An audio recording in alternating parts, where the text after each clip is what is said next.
चौहान आदाब। जैसे कि चुनाव की सरगर्मी तेज हो चुकी है, हम अभी है बाघमारा विधानसभा के बीच में। यहाँ पे कुछ ग्रामीण हैं, इससे जानने की कोशिश करते हैं कि इस बार इस लोकसभा के चुनाव में इन लोग की क्या भूमिका है और वो किस ओर जाना चाहते हैं। कुछ ग्रामीणों से जानने की कोशिश करते हैं। चंद्र प्रकाश चौधरी को ये पूछे ना कि भीमकनाली कहाँ है, शायद बता पाएगा कि बाघमारा विधानसभा में कहाँ पड़ता है हो भीमकनाली। सकता है अभी इस बार चुनाव जैसे जैसे आ गया तो आपके इलाके में अगर वो आते हैं दोबारा की लोकतंत्र में कहीं भी कोई भी लीडर आ जा सकता है, उसके लिए अपना नाम और नहीं वो कर आपको सकते। बोलते हैं कि चलिए इस बार हम नहीं आपके इलाके में नहीं आ पाए, इस बार हमको और एक बार मौका दीजिए, हम आपके लिए काम करेंगे। तो आप लोग क्या किसी कीजिए? का भविष्य खराब हो जाएगा, उसके बाद बोलेगा कि मौका दीजिए, तो किसी का जान जा रहा है अगर वो हॉस्पिटल में, मौका ये मांगेंगे देंगे कि नहीं देंगे, वो पूछ रहे हैं। मौका एक बार किसी को मिलता है, बार बार नहीं मिलता। एक बार तो देखा गया ना, देखे कि आप कुछ कीजिए यहाँ के लिए, क्या किए। प्लांट हमारे बगल में, लेकिन लोकल लड़का एक भी दिखाइए कि हमारे घर में डस्ट हम खाते हैं लेकिन अभी बेरोजगार हैं। हमारे भीमकनाली में कितने लड़के यहाँ पर लगाया गया। चंद्र प्रकाश चौधरी से हम एक ही सवाल बोलना चाहिए, कितने को लगाया रोजगार यहाँ पे। अब रोजगार दिखाए ना भीमकनाली लड़का को, भीमकनाली का हो गया, खानोडी हो गया, हमारे लोकल यहाँ जितने कितने को रोजगार मिला है। यहाँ तो बेरोजगारी में है जी, प्लांट रहते हुए भी। आप लोग लगता है कि इस बार गिरिडीह लोकसभा में जो सांसद का बदलाव होगी? बदलाव देखिए, ये जनता जानेगी, ये जनता ही डिपेंड कर सकती है क्या हो सकता है क्या नहीं हो सकता है। लेकिन हाँ, बदलाव चाहिए, बदलाव नहीं चाहिए। अगर ये यंग लोग अगर नहीं बदलाव करेंगे तो आगे वाला समय में हो सकता है अभी रोजगार नहीं है, कल दिन अन्न भी नहीं मिले खाने के लिए, तो उसका भी देखो। बहुत सारे लोगों को तो माना जाता है कि जयराम महतो तभी नया नया है, सीख रहे थे, ये कुछ कर नहीं पाएंगे। सुनिए, नया है, ऐसा कोई बात नहीं है। पॉलिटिक्स में नया पुराना कोई मतलब नहीं रखता है। शिक्षित व्यक्ति है, जयराम महतो अच्छा आदमी है, उसका पता चल रहा है, उसका दिल से वो सही काम करेगा, काम करेंगे। हाँ 100%। अगर वो भी उनके ऊपर पूरा जनता का रुझान है ना भैया। अब हम लोग देखिए, हम लोग यहाँ का नहीं है, मेरा घर पलामू है, लेकिन फिर भी हम लोग इनको देंगे। आप लोग कैसे बोल रहे हैं कि सीबी चौधरी तो बार बार हर जगह जाकर बोलते हैं कि हम जितना काम किए अरे वो कोई नहीं उसका किया। तो बातें मत कीजिए, वो कुछ नहीं, उसको तो लोग पहचानता नहीं है, उसको तो लोग हम लोग तो कभी देखे नहीं है, 5 साल तक से बाद अभी तक देखे नहीं है। चंद्र प्रकाश चौधरी का तो खैर बातें मत कीजिए। और एक कैंडिडेट है मोहतरमा, तो उसके बारे में क्या कोई सोचते हैं? मतलब नहीं, बहुत देखा गया वो। नहीं, तो इस बार आप लोग मन बना लिए कि जयराम महतो को वोट दीजिएगा? 100%, एकदम 100%, इसमें कोई शक नहीं। कन्फर्म बदलाव चाहिए। हो सकता है कि औरों की तरह जयराम महतो भी तो बदल सकते हैं।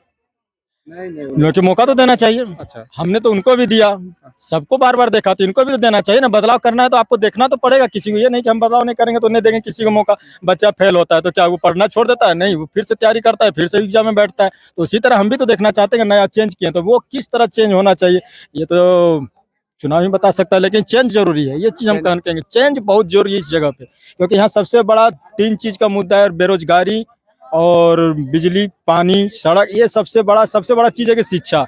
हमारे गांव में इतने बाघमारा पे यहाँ कितने शिक्षा का व्यवस्था है। बच्चा लोग को, छोटे बच्चे लोग जो है कहाँ पढ़ने जाते हैं। यहाँ पर पूछे चंद्र प्रकाश चौधरी को कि यहाँ पर प्लांट सामने है, रोजगार कहाँ गया।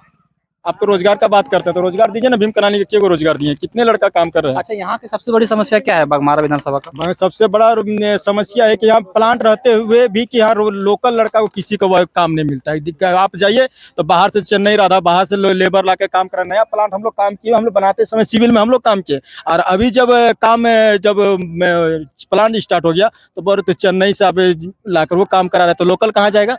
आखिर 75% हमको लोकल का काम चाहिए ना जी। 75% दीजिए ना काम हमको लोकल का। आप तो 8% भी नहीं काम दे रहे हैं। तो क्या लगता है अगर जयराम महतो के जीतते और सांसद बनते तो वो आपका जो लोकल का मुद्दा है वो लोकल लड़कों को काम देंगे? जिस तरह ये चल रहे हैं हो सकता है, हमको भरोसा है। भरोसा है। चलिए ठीक है, इसी तरह कुछ और व्यक्ति से जानने की कोशिश करते हैं। इस बार जो नौजवान जो है झारखंड की, जो गिरिडीह लोकसभा के बहुत ज्यादा जयराम महतो के रुझान देखने को मिले, तो आप लोग को क्या सोचे इस बार?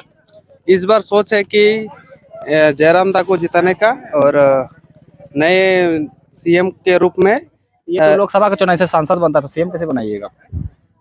नहीं बनेगा तो क्या होगा, कम से कम सीएम तो बनाएंगे। सीएम कैसे बनाएंगे, तो सांसद का चुनाव है। सीएम बनेगा जब हमारे लोकसभा से यहाँ से निकलेंगे हमारे जयराम दादा, ठीक है, फिर विधानसभा के चुनाव होगा, फिर हमारे विधानसभा में भी हम ऐसे व्यक्तियों को चुनेंगे जो हमारे टाइगर जयराम को सीएम के प्रतिनिधित्व के रूप में झारखंड का सीएम बना के रखेंगे। क्योंकि देखिए, अगर झारखंड का अगर कहा जाता है अगर भागडोर एक सीएम ही अच्छा से कर सकते हैं, दिल्ली तक तो बात तो जाएगा ही जाएगा। तो कहीं ना कहीं जैसे दादा का एक भाषण में हर जगह बोलते हैं कि अब की बार जो यहाँ झारखंड का जो प्रत्याशी बनेगा, कोई हर एक घर का आदमी नहीं बनेगा, ठीक है, वो हर एक लोकल से बनेगा जो उसका। अच्छा, हमको ये बताएं कि आप लोग जगह जगह पर जाते हैं तो चौक चौराहे में क्या सुनने को मिलता है अब इस बार? अभी तो चौक चौराहे में सिर्फ एक ही जुमान में नाम है, टाइगर जयराम महतो। आप लोग झूठ हवा तो नहीं बना रहे, क्योंकि सीपी चोरी आप लोग का नारा है 7 लाख पर, सीपी चोरी बोलते हैं 10 लाख पर, आप लोग तो 3 लाख वोट से ऐसे ही हार जा रहे हैं अभी। अरे सीपी चौधरी का मुंह तो रह गया है, कभी शकल तो दिखा। विकास पुरुष के नाम से जाना जाता है वो कौन? सीपी चौधरी। उसका नाम ही होगा, पूर्ण नाम विकास, वो अपना नाम को बता रहा होगा।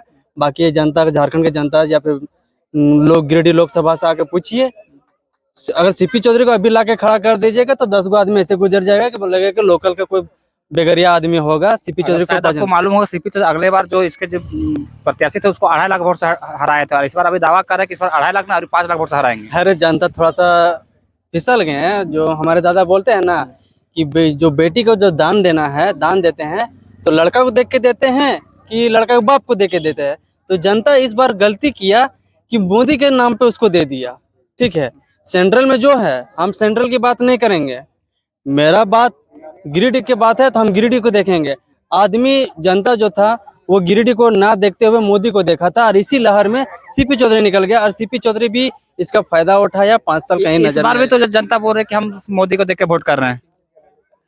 अब जनता संभल ही गया है, क्योंकि बात अगर ये जो नया आंदोलन जो छिड़ा है हमारी पहचान, हमारे अस्तित्व का, अगर ये शायद नहीं छिड़ता तो फिर लोगों को जागरूकता नहीं होती।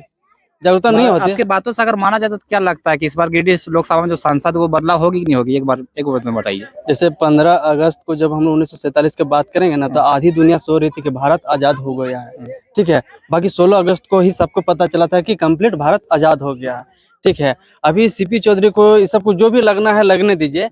अभी सब बोल रहा है ना कि टाइगर जयराम महतो निकलेगा। जिस दिन चुनाव होगी, जिस दिन नाम आएगा, जब वोट का काउंटिंग होगी, पूरा जनता जान जाएगा गिरिडीह लोकसभा का कि जयराम महतो निकल चुका है। अभी तो सिर्फ वही बोलेंगे कि आधी दुनिया सोया है तो आधी जगी हुई है।